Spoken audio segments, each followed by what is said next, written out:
Bienvenue dans Nos francophones ont du talent, votre nouvelle émission audio et vidéo de Choc FM 105.1. Une émission qui met en lumière le talent de ces nombreux francophones qui font vibrer notre belle communauté multiculturelle. Un projet rendu possible grâce au gouvernement de l'Ontario. Sur les ondes de Choc FM 105.1, bonjour et bienvenue, ici Guillaume Laurin dans l'émission Nos francophones ont du talent, un projet d'émission radiophonique et audiovisuelle qui permet d'offrir aux francophones de la région et plus généralement de la province une plateforme participative pour valoriser les artistes, les programmes, les accomplissements, les organismes qui font rayonner la francophonie en milieu minoritaire. Et aujourd'hui, ça me fait un grand plaisir d'avoir pour invitée dans cette émission Madame Marie-Josée Martin pour parler ensemble de littérature et de son parcours littéraire, également de ses accomplissements, revenir sur son amour des langues et de la langue française en particulier, et parler également de son travail au sein de l'Association des auteurs et auteures de l'Ontario français. Marie-Josée, bonjour. Bonjour Guillaume et bonjour à tous tes auditeurs et auditrices. Merci, eh bien, bienvenue dans cette émission. Marie-Josée, pour te situer, tu es romancière, poétesse également, critique littéraire, chroniqueuse, traductrice, tu es originaire, je crois, de Montréal, mais tu es installée ici en Ontario depuis bien longtemps. Oui, effectivement, originaire de Montréal, mais je me suis installée en Ontario en 92, donc ça fait un bail là, maintenant. On peut dire que l'essentiel de ma vie adulte s'est passé ici en Ontario. Alors, c'est ça. Juste mes années formatrices au Québec, ce qui est quand même important, mais depuis le temps, je me considère franco-ontarienne. J'ai des racines maintenant assez profondes ici. Tout mon réseau et c'est une belle communauté. Je suis contente d'avoir pu m'épanouir ici. Et t'épanouir en grande partie en français. J'imagine que tu as tissé tes liens professionnels et sociaux en grande partie en français, c'est bien ça? Oui, j'écris en français, je vis en français. Mon réseau social est en grande partie français. Et c'est sûr, c'est pas instantané, hein. Pour toute personne qui vient de l'extérieur et qui s'installe en Ontario, euh, le français est un peu souterrain, hein, c'est un peu un club secret. Alors, il faut trouver où vivent les francophones. Alors, je dirais, ça m'a pris peut-être 1 an ou 2 à vraiment là, me sentir à l'aise ici, puis dire, ah, j'ai mon réseau, je peux vraiment vivre en français, me divertir. Mais c'est ça, avec un petit peu d'effort et de temps, on finit par bien s'insérer dans cette communauté francophone qui est vraiment très diversifiée et très, très dynamique. Ça fait plaisir de te l'entendre dire. En effet, c'est tout le but de cette émission, Nos francophones ont du talent, qu'est de présenter le dynamisme et tous les accomplissements et les succès de cette communauté multiculturelle franco-ontarienne. Revenons un peu en arrière. Tu es né à Montréal. Est-ce que l'amour de l'écriture, l'amour des mots était quelque chose qui t'a accompagné dès l'enfance, dès tes premières années de formation? Oui, c'est arrivé très tôt. J'ai appris à écrire assez vite. J'avais une curiosité pour les lettres à un très, très jeune âge. Je me souviens que ma mère m'avait acheté un de ces jeux de lettres aimantées là, qu'on place sur le réfrigérateur. Ah Et oui. bien avant la première année d'école, je faisais déjà des mots là, avec ces lettres-là. Et puis, elle m'a initiée aussi assez tôt à l'écriture à travers le journal. Je pense que c'était un cousin de la famille qui lui avait fait la suggestion. Puis, je pense que j'avais peut-être 10 ou 11 ans quand elle m'a acheté un journal et en m'invitant à écrire ça. Puis, ça a été vraiment une belle découverte et le journal fait encore partie de ma vie, de ma pratique d'écriture. Je l'utilise de façon parfois très différente selon ce qui se passe dans ma vie, que ce soit comme exutoire ou pour raconter un voyage ou pour réfléchir ou des fois même à travers ma pratique romanesque, Ouais. le journal peut être un à côté utile où je vais essayer d'explorer des pistes. Alors, oui, c'est venu très tôt et c'est sûr, ça a évolué avec le temps. Après le journal est venu la poésie, hein, avec la première peine d'amour. On se tourne volontiers vers la poésie pour déverser ces émotions nouvelles là, Ouais, qui ouais. surgissent. Et l'idée d'écrire des romans est venue plus tard. J'étais à l'université. À l'université, tu as suivi des études en lettres? Ben, au Québec, on a les cégeps. Alors, moi, j'étais au cégep en lettres langues, un programme donc, où on lit beaucoup, Ouais. beaucoup. Alors, j'ai lu des classiques là, au cégep. Et l'université, c'était un programme vraiment de traduction. Il y avait un peu je pense qu'il y avait un cours où il y avait de la littérature, mais c'était vraiment concentré le reste là, sur la traduction, la mécanique de ça. Là. Mais oui, il y a eu j'ai quand même un volet de ma formation qui est centré sur la littérature. Et moi, je suis curieux de savoir, moi qui viens de la vieille Europe, quelles étaient tes premières références, peut-être justement, quels étaient les romans, les ouvrages qui étaient étudiés au cours de ces années formatrices? Est-ce que c'était des ouvrages francophones ou est-ce que c'était justement déjà des traductions d'ouvrages de classiques de la littérature anglophone? Non, c'était francophone. Un de mes premiers, comme au secondaire, un livre qui m'a un peu traumatisée, mais qui est un classique, je pense qu'il est encore étudié, c'est Agaguc, d'Yves Thériault, qui se passe dans Je pense que peut-être maintenant, on a changé ça. Peut-être que pour avoir la perspective du Nord, maintenant, on se tournerait plus vers des auteurs autochtones, mais à l'époque, ça permettait d'avoir une fenêtre sur le Nord. Et Hmm. après ça, c'était Anne Hébert. Anne Hébert a été un coup de foudre pour moi, mais sûrement que tu la connais, à tout le moins de nom. Oui. Alors, Anne Hébert est vraiment une autrice que j'ai beaucoup étudiée à l'école. Euh, Voyons, je cherche Les Fous de Bassan. Oui, je cherchais le Ah oui. titre. Hmm, Alors, hmm. Les Fous de Bassan est une œuvre qui a été très, très influente pour moi. C'est un livre que j'ai relu à plusieurs reprises, et je l'ai travaillé dans plus qu'un cours. Et j'ose espérer qu'il reste un petit peu de l'influence d'Anne Hébert dans, dans mon style, à tout le moins. Ouais, ouais, ouais. Oui. Quelles autres œuvres étudiées à l'école? Je sais pas. Au cégep, c'était plus essayer de s'ouvrir à la littérature étrangère aussi. Traduite, je me souviens d'avoir lu Kawabata euh, au cégep, ce qui était assez. Je peux pas dire que j'avais aimé à l'époque. Maintenant, avec mes yeux d'adulte, autrice, ça serait différent. Mais à cette époque-là, c'était un choc de lire Kawabata. Alors, Ouais, c'était ouais, ouais. quand même assez varié, mais pas nécessairement beaucoup d'anglais. Je pense qu'il y avait Faulkner qui était au programme. Ouais, bien sûr, ouais, Faulkner. Faulkner, oui. Ouais. Mhm. La pratique artistique, tu la voyais comme à l'époque, dans tes années de formation, justement, est-ce que tu voyais ça déjà comme une possible carrière? Ah, pas comme une carrière nécessairement. Dans ma famille, l'art était présenté plus comme un à côté. Euh, la vie que j'ai réussi à me construire, je pense, aujourd'hui, je pense pas que j'aurais pu l'imaginer à l'époque parce que, bon, maintenant, j'ai la chance d'être travailleuse autonome, j'ai démarré mon entreprise et ça me permet de ménager beaucoup de temps pour l'écriture. C'est sûr que l'écriture, c'est pas ça qui occupe le plus de temps dans ma semaine, mais ça me permet de donner chaque jour du temps à l'écriture, Mm. qui est un luxe extraordinaire, à mon avis. Mais à ce moment-là, je croyais, si tu m'avais posé la question à 19, 20 ans, je n'aurais pas cru que c'était possible Et nécessairement. tu avais ce rêve-là déjà d'écrire, d'en faire, que ça fasse vraiment partie de ta vie intégralement, ou est-ce que c'est venu un petit peu plus tard? J'avais le rêve d'écrire, oui, j'avais le rêve de publier. À l'université, c'est venu, ce rêve de D'accord. dire que je veux publier un livre.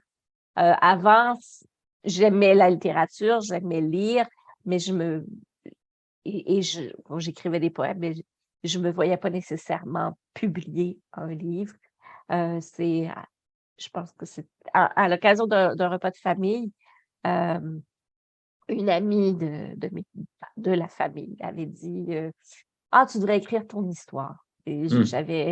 j'avais trouvé ça bien étrange comme idée, parce que bon, étant toute jeune, je considérais que ça ferait une histoire bien courte, mais c'est comme si elle a planté vraiment une graine à ce moment-là. L'idée d'écrire un livre, je la trouvais séduisante. Ça m'a interpellée. Et à un moment donné, bon, il y a un déclic qui s'est fait. Moi, je suis pas obligée de raconter mon histoire. Je peux raconter des histoires. Ouais, ouais. Et c'est comme ça que j'ai fait le saut et que je me suis lancée dans l'écriture d'un premier roman qui n'a jamais été publié. Ça a vraiment été mon école. Mais j'étais encore à l'université à ce moment-là. OK, C'était OK. d'apprendre à amener une histoire du début à la fin parce que c'est quand même pas évident. Même si on a lu beaucoup de livres dans notre vie, entre le lire et le faire, Absolument, oui, oui, la c'est pratique deux choses, oui. et ce que tu disais tout à l'heure, la chance que tu as maintenant de pouvoir consacrer tous les jours un petit peu de temps à l'écriture, c'est quelque chose peut-être dont on n'a pas conscience lorsque l'on débute et qui est très important, je crois. On entend souvent des auteurs dire que la créativité est comme un muscle un petit peu, qu'il faut Mhm. alimenter tous les jours et ne pas hésiter à jeter la plupart de ce que l'on produit, mais en tout cas continuer, quoi qu'il arrive, à écrire. C'est ton cas, tu écris tous les jours? Oui, presque tous les jours. La fin de semaine, je me laisse un peu plus de liberté. À savoir, je vais écrire si j'ai envie d'écrire, mais je n'en fais pas une obligation les samedis et dimanches. Je me permets de faire des activités sociales, d'aller voir une pièce de théâtre, des choses comme ça. Mais la semaine que j'ai envie ou non, c'est ça qui est à l'horaire. Le matin, je commence ma journée par l'écriture. Et ça m'a pris du temps à en venir à ça. Il y a eu une résistance folle au début. Je me souviens, il y a eu des années où je me disais constamment, ah, faudrait que j'écrive, ah, faudrait que j'écrive. Puis j'étais juste dans ce faudrait et je le faisais pas. Puis, je sais pas, à un moment donné, finalement, il y a eu un déblocage.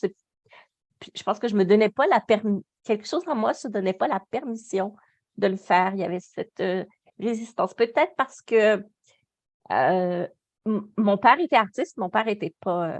Lui, son médium, c'était la peinture. Mais Ah, mon père avait toujours fait passer le travail avant. Mon père il travaillait dans une usine. Il y avait même à côté, il faisait du lettrage. Mais sa peinture, c'était toujours quelque chose qui venait après. Et c'est le modèle que j'ai eu, moi, en grandissant. Donc, là, on faisait ça quand on avait le temps après, plus tard. Je pense peut-être qu'un peu de ma résistance venait de là. De...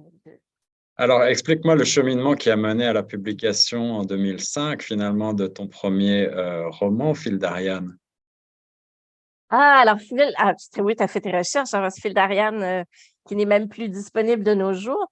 J'ai commencé à écrire, j'étais encore à Montréal, fil d'Ariane. Puis le début de fil d'Ariane, c'est un travail que j'ai écrit en anglais, parce que Ah, mes études universitaires se sont faites en anglais à Concordia. Et j'avais un cours d'écriture créative qui faisait partie de mon curriculum obligatoire à Concordia. Puis j'avais écrit un texte qui était centré autour de ma mère. J'avais fait donc une entrevue avec elle, puis elle m'avait raconté plein de ses souvenirs d'enfance et comme ça. C'est un texte d'à peu près, je pense, 5-6 pages au final. hmm. Puis après ça, j'aimais ça, j'aimais beaucoup ce texte. Et après, j'ai eu l'idée de faire quelque chose à partir de ça. Fait que j'ai j'ai donc repris ça et j'en ai fait ce qui est devenu Fil d'Ariane, mais j'ai fait aussi d'autres entrevues. Je suis allée faire des entrevues avec des tantes aussi. Alors, il y a des souvenirs de la famille du côté maternel sont entrés dans ça. Et c'est une histoire Fil d'Ariane qui se passe comme en deux temps. On passe entre le point de vue de la mère la vie que sa fille lui imagine et la fille qui vit un deuil parce qu'elle a perdu sa mère.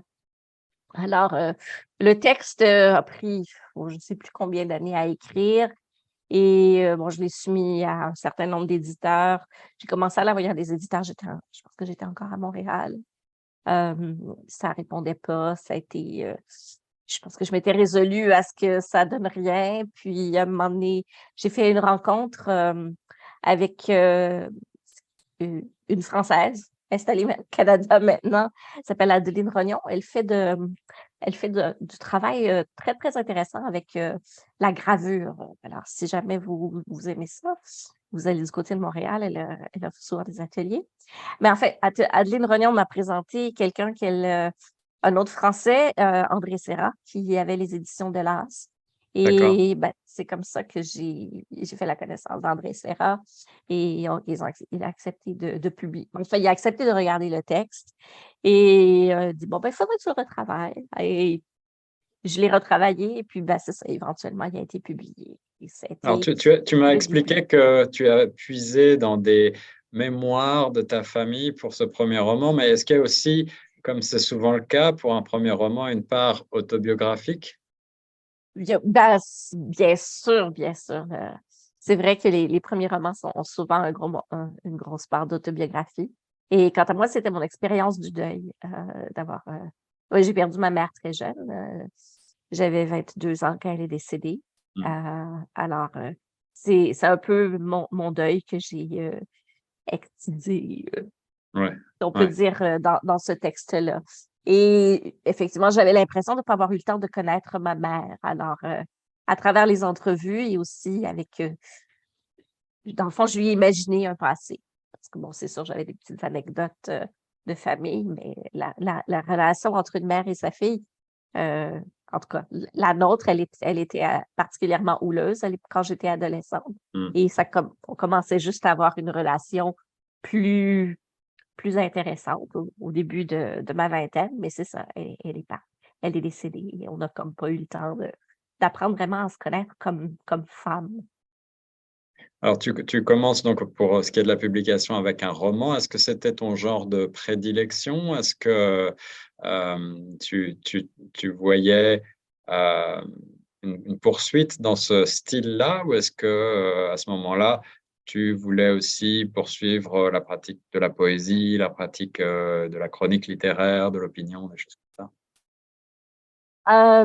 La pratique de la poésie, j'ai comme fait une croix dessus parce que mes tentatives pour en publier au cégep n'avaient pas été très, très fructueuses.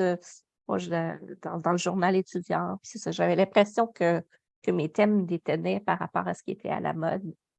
Alors, je me suis dit que la poésie serait juste quelque chose que je ferais pour mon plaisir, principalement. Et j'aime le roman, j'aime d'être capable de fouiller un thème sur plusieurs pages, comme Mhm. ça. Fait que je pense que je suis vraiment une romancière dans l'âme. J'aime les histoires.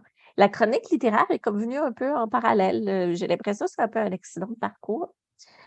C'était à un moment donné, je pense que c'est justement l'Association des auteurs et auteurs de l'Ontario français qui avait un petite invitation où on cherchait quelqu'un pour rédiger des chroniques et de fil en aiguille, ça a commencé comme ça. Je pense que la première fois, c'était quelque chose que j'ai fait bénévolement pour Ouais, ouais, je ne ouais. sais plus quelle publication.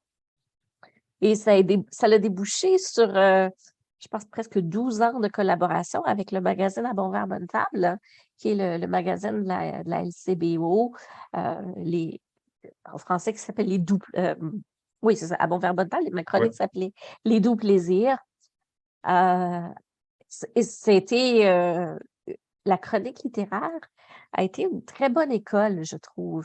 Apprendre à résumer un texte, à faire ressortir ses forces en quelques lignes, ça nous force vraiment à examiner qu'est-ce qui fait c'est ça, la mécanique d'un texte, là.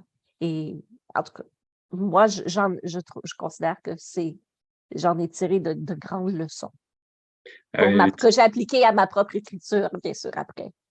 et titiller aussi l'imaginaire du lecteur pour lui donner envie, évidemment, de goûter Oui. les produits. Toi-même, tu es une bonne vivante, Marie-Josée. Tu aimes la cuisine et le vin. Je, je, je suis plus dans la modération. J'aime le vin, mais une petite coupe. me suffit en général. Et j'aime manger, oui, j'aime la bonne bouffe. Euh, Quoique les Français peut-être trouveraient que mon assiette est un peu triste la plupart du temps, parce que moi, je suis végétarienne depuis plus de 30 ans, et je sais qu'en France, on aime encore bien manger un bon morceau de viande avec de la sauce. Les mentalités évoluent quand même, je crois. Oui, oui, partout, partout. Je Alors, faisais figure de bête étrange quand j'ai commencé quand j'ai adopté le régime végétarien. oui, en effet, il y a 30 ans, c'était probablement pas du tout à la mode comme ça l'est aujourd'hui, en Non, effet. c'est ça, oui. Alors, si tu veux bien, on peut passer au deuxième roman que tu as publié, je crois, si je ne m'abuse, en 2012, qui a été couronné de pas moins de 4 prix. Un jour, ils entendront mes silences. Alors, entre 2005 et 2012, il y a comme un gap de temps. Est-ce que c'est le temps qu'il t'a fallu pour travailler ce texte? Est-ce que ça a pris beaucoup de temps euh, de constituer tout ça? Oui, j'écris lentement. Je m'améliore avec le temps, mais il y avait encore beaucoup de résistance au travail d'écriture à ce moment-là. Et un jour, ils entendront mes silences. C'est une histoire qui a été difficile à écrire. C'était difficile au début de trouver la voix. C'est un livre qui est raconté à travers la voix d'une enfant. Oui, Alors, trouver le ton juste m'a pris beaucoup, beaucoup de temps. Et juste le processus d'écriture lui-même, heu, encore une fois, c'est un ouvrage qui c'est pas autobiographique, c'est pas de l'autofiction, mais j'ai quand même puisé dans mon propre vécu, comme personne en situation de handicap. Toute mon expérience hospitalière a beaucoup servi à bâtir ce récit-là. Puisqu'il y a des volets importants qui se passent à l'hôpital, toute la oui, relation avec l'establishment médical et tout. Alors, je suis allée puiser vraiment dans mes propres souvenirs pour avoir la bonne texture, l'émotion, puis tout ça. Et des fois, assez souvent même, je pleurais en écrivant. Alors, on n'avance pas à la même vitesse c'est certain. quand on travaille un sujet aussi émotionnel. Oui, oui. Alors, ça explique en bonne partie le temps qu'il a fallu pour l'écrire. Mais c'est ça, quand on travaille, quand on a aussi un métier alimentaire à côté, on ne peut pas avancer à la même vitesse non plus.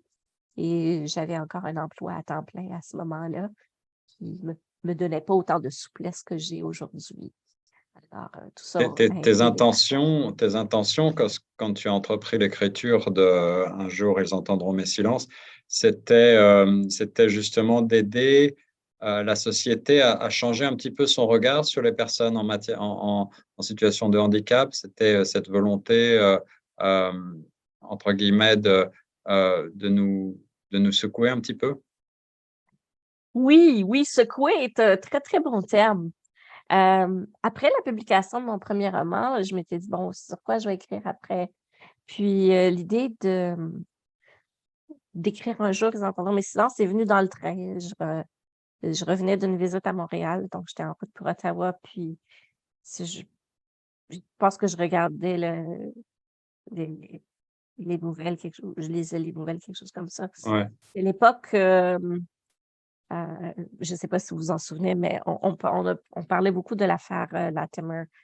C'est un fermier de Saskatchewan qui a tué sa fille. Il a dit qu'il l'avait tuée par compassion. Et j'étais un peu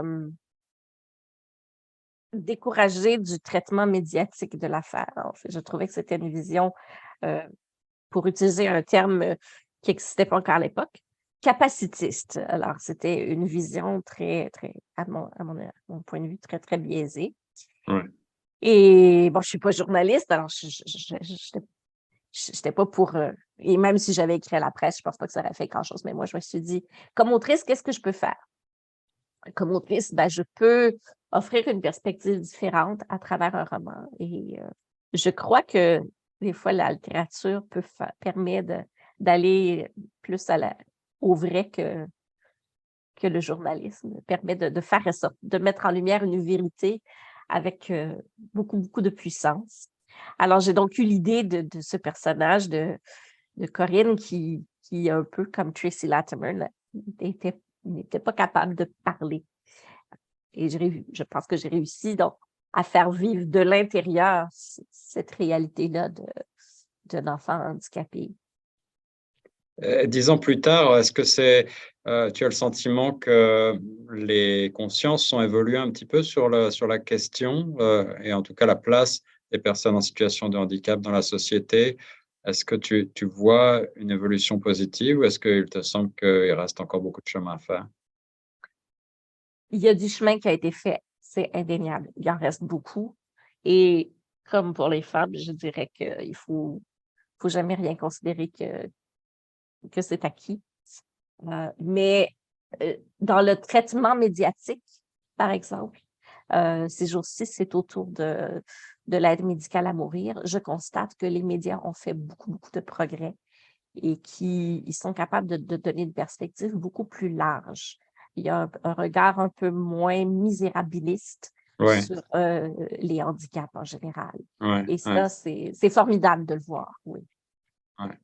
Alors, je le disais, 4 prix pour Un jour ils entendront mes silences en 2012. J'imagine que pour toi, ça t'a donné le goût, évidemment, de poursuivre l'exercice de Plus belle et de te relancer dans l'écriture.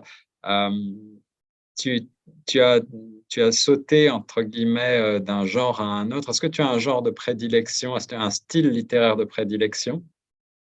Ben, je pense que je suis comme Margaret Atwood et que je me permets d'aller où l'inspiration me mène.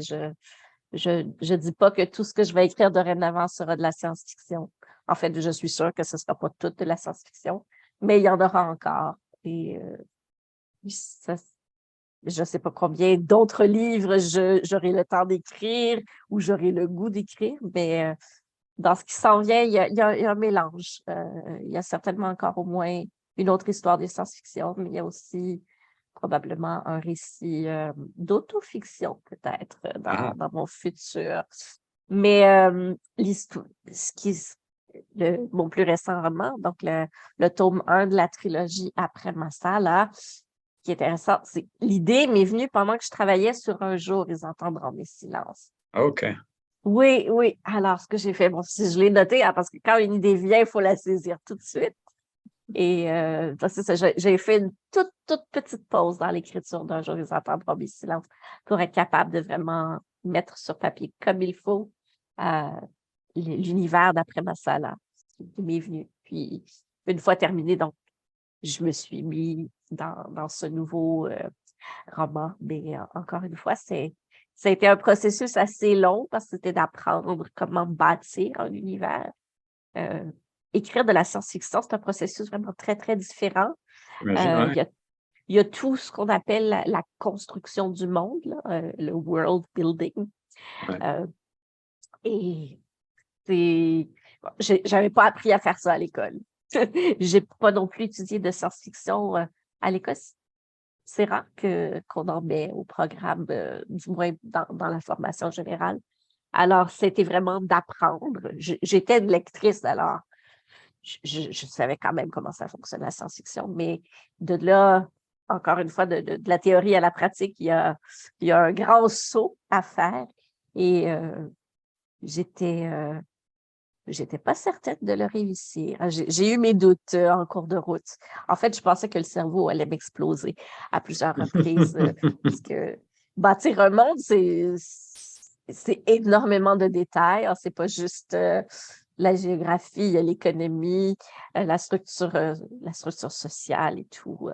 Et je Alors, traite de tout ça. c'est très intéressant ce que tu dis là, et c'est un travail en amont qu'on imagine mal lorsque l'on n'est pas écrivain soi-même. Mais ma première question à propos de l'ordre et la doctrine, là, c'est ce premier tome qui est paru en 2021 de cette trilogie. Est-ce que tu avais intentionnellement l'idée de partir sur une trilogie dès le départ, ou est-ce que tu t'es rendu compte à mesure que tu bâtissais justement ces mondes que il allait falloir développer ton histoire sur plusieurs tomes?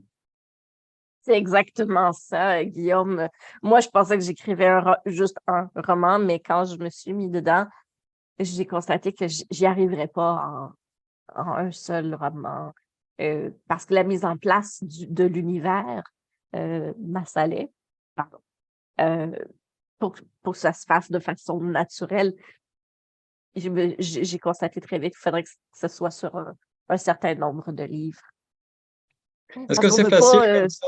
Est-ce que c'est facile du point de vue de l'écriture, j'imagine le travail monumental que ça prend, mais également du point de vue des éditeurs, du point de vue du monde littéraire, est-ce qu'on t'a laissé facilement le choix, ce choix-là de changer radicalement de genre, d'univers, de style?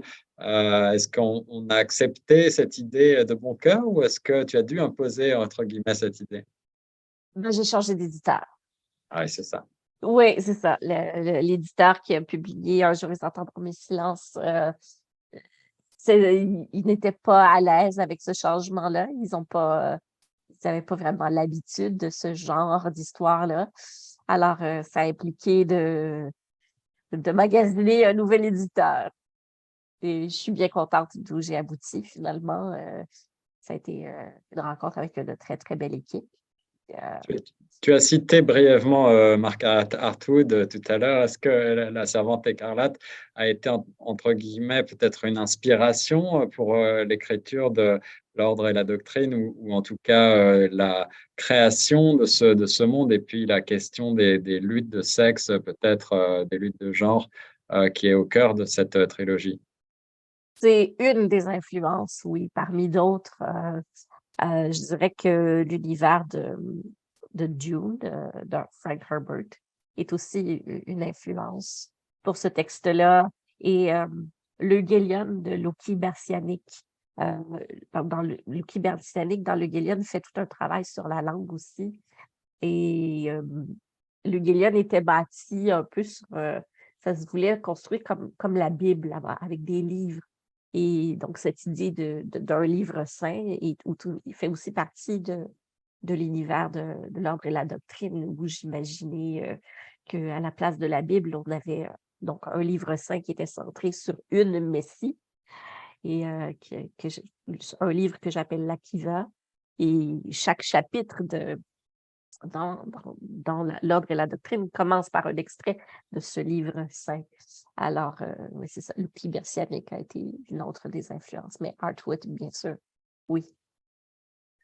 Et on est en plein moment où on lutte contre les violences faites aux femmes, et on a tout un mois qui est consacré à cela. Et Mm. la place des femmes dans tes romans et dans cette trilogie, j'imagine que il y a aussi une volonté peut-être là de raisonner avec notre monde, le présent et notre réalité.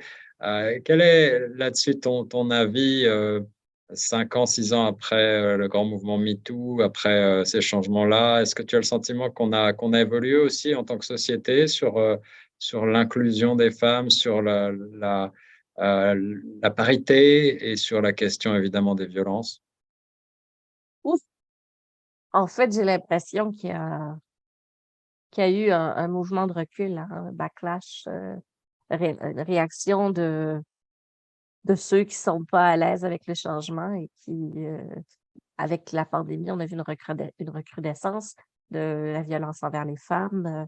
Aux États-Unis, on voit le droit à l'avortement qui est très, très, très limité en ce moment.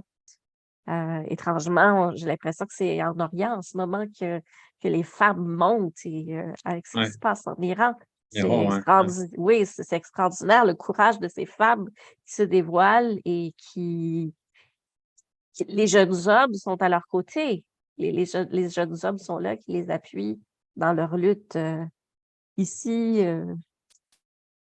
oui, c'est ça. Je dirais peut-être un certain recul en ce moment, même dans l'espace public, hein, les femmes qui sont dans les médias sociaux, il y a une violence extraordinaire qui se déploie contre elles, verbale, et une violence qui parfois se transpose dans l'univers réel. Des politiciennes ici à Ottawa ont été attaquées. Mhm, mhm. Elles ont dû augmenter la sécurité autour d'elles. Alors, les femmes dérangent. Les femmes, quand Parce que maintenant, on a moins peur d'occuper l'espace public. Euh, Certains trouvent ça dérangeant et c'est ça, il y a beaucoup de réactions. Mais en tout cas, en ce qui me concerne, je ne me tairai pas pour autant et je vois que d'autres femmes ont la même réaction. On n'a pas l'intention de retourner en arrière et on va occuper notre place. Il ne s'agit pas de déplacer les hommes puis de leur refuser une place, mais c'est de dire qu'on la partage, je crois, de l'espace. Plus généralement, Marie-Josée, est-ce que tu te sens directement influencée par l'actualité, qu'il s'agisse d'événements internationaux, de grands phénomènes de société comme on vient de les évoquer, ou même peut-être de faits divers? Est-ce que ça nourrit parfois ton écriture? Absolument, oui. Tout, tout nourrit mon écriture. Je suis toujours à l'affût de ce qui se passe et je mentionnais tout à l'heure que j'ai un métier alimentaire, c'est la traduction et la traduction aussi nourrit mon travail d'autrice. Les textes que je traduis ont une influence sur ce que j'écris. Pendant 10 ans, j'ai été à ce qui s'appelait à l'époque Conditions féminines Canada et c'est clair que mon exposition à ces dossiers-là a influencé l'ordre et la doctrine. Ça continue de l'influencer. Je continue de traduire dans ce domaine-là. Et tout ça vient nourrir mon écriture. En fait, c'est la traduction qui a fait de moi une féministe. C'est comme ça que j'ai été exposée à cette pensée-là. C'était là avant en moi, mais j'en ai pris conscience à travers mon travail de traductrice. Alors, j'imagine qu'on va bientôt avoir la chance de découvrir la suite de l'ordre et la doctrine, le deuxième tome de cette trilogie après Massala. Ça s'en vient très, très, très bientôt, oui. Je suis en phase de réécriture maintenant et je le livre dans quelques mois à mon éditeur. Après, on va faire le dernier bout de travail ensemble, mais j'annoncerai pas de date de sortie tout de suite. On est beaucoup trop tôt pour ça, Oui. mais ça ne devrait pas trop tarder. Bon, alors, Marie-Josée Martin, on a beaucoup parlé de ta vocation, de ton parcours et de ces romans qui ont fait ta carrière. Maintenant, je voudrais, en 2 mots, évoquer plus généralement avec toi l'écriture, justement, et le travail en milieu minoritaire, du point de vue de la langue. Est-ce que tu as le sentiment qu'on doit se battre, que les choses ne sont pas aussi fluides, peut-être qu'elle pourrait l'être si on se trouvait dans une situation un petit peu plus favorable au français? Est-ce que tu as le sentiment que le français en Ontario est suffisamment soutenu par les pouvoirs publics? Euh, euh, le français est toujours, en Amérique du Nord en général, est toujours menacé. C'est un acte politique de parler français. Euh, le gouvernement ontarien pourrait absolument soutenir davantage le français et l'édition en Ontario français. Le fédéral aussi a du travail encore à faire pour soutenir le français. Un des problèmes au Canada, c'est l'anglo-normativité. Tout se pense en anglais et après ça, on traduit. Mais c'est limitant. Ça veut dire aussi qu'on essaie de nous imposer des schémas de pensée qui ne sont pas les Ouais, nôtres. On ouais. est toujours un peu coincé dans cette pensée, dans quelque chose qui ne nous ressemble pas. C'est deux conceptions du monde qui sont très, très différentes.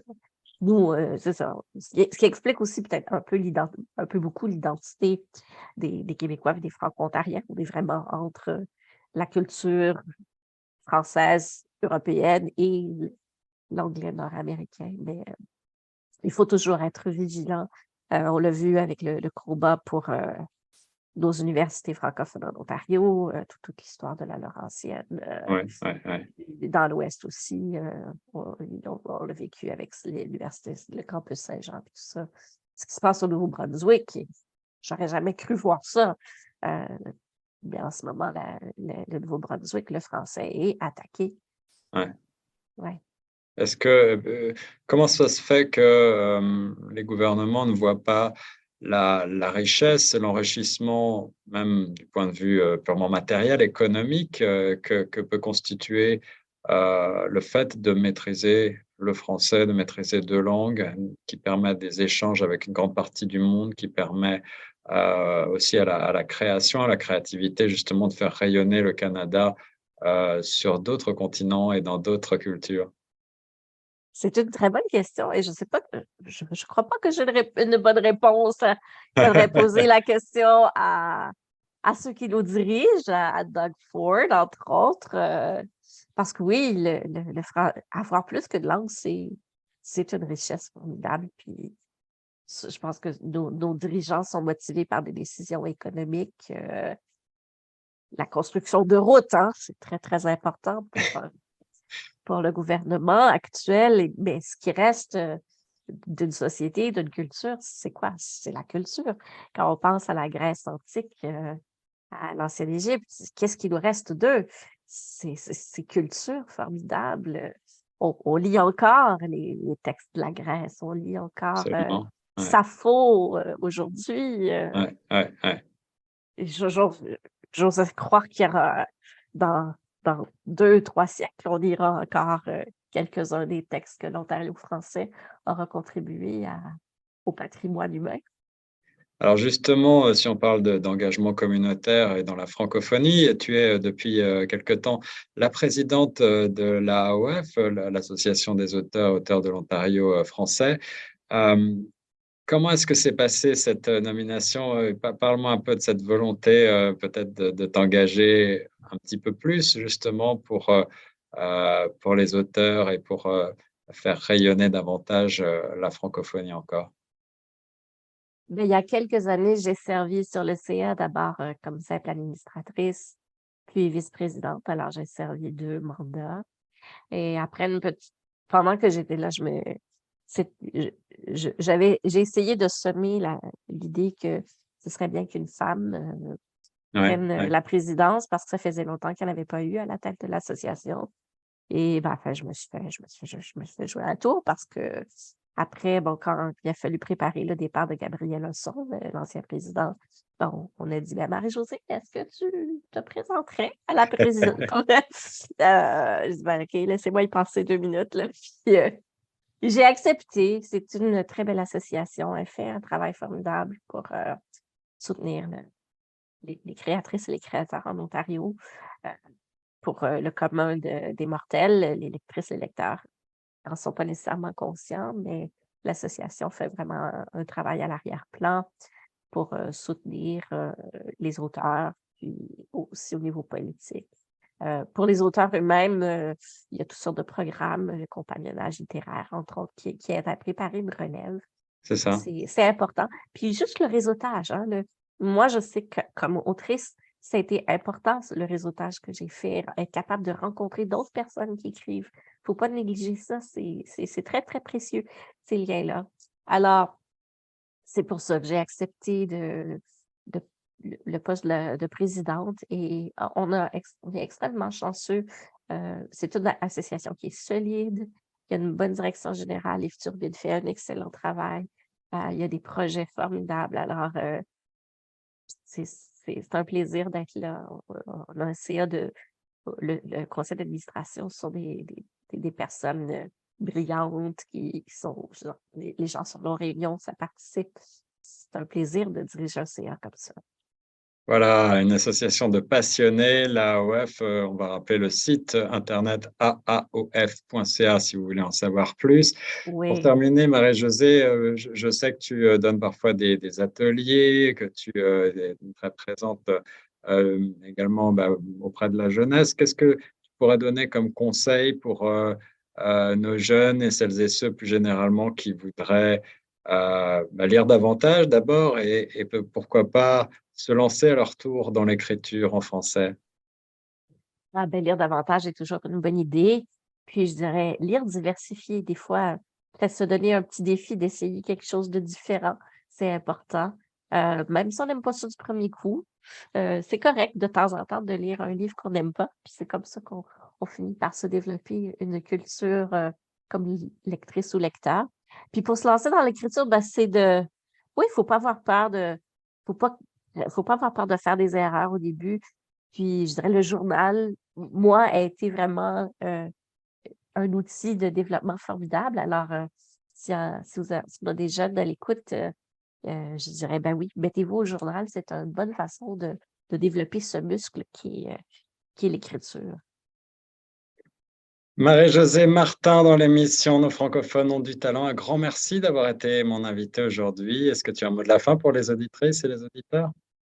Ah, ben, c'est les fêtes qui s'en viennent, alors pensez à offrir un cadeau local, hein?